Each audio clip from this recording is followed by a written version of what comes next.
Okay, we have a 2011 Kia Sorento 2-liter.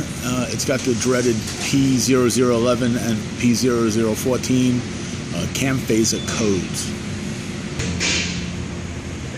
For this test, we're going to use an amperage gauge along with the oscilloscope. We'll be able to check the current draw for the solenoids. It'll tell us mechanically and electrically everything is working okay.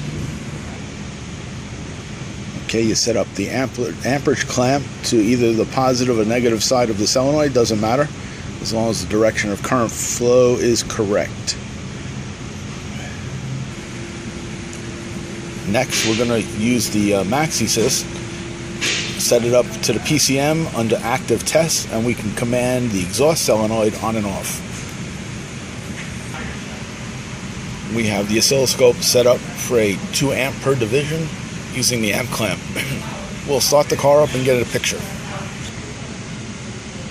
Okay, right now the conditions are key on, engine off, and we're going to start the MaxiSys, and it'll be turning the solenoid on and off at a 50% duty cycle. Okay, now that the MaxiSys is running, I hear the solenoid clicking. I'm going to take a picture on the scope.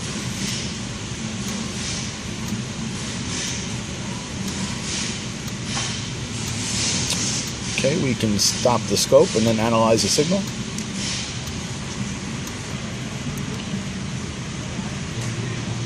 Okay, now that we have the scope picture, we can use the scope's function to enlarge the signal and have a closer look at it.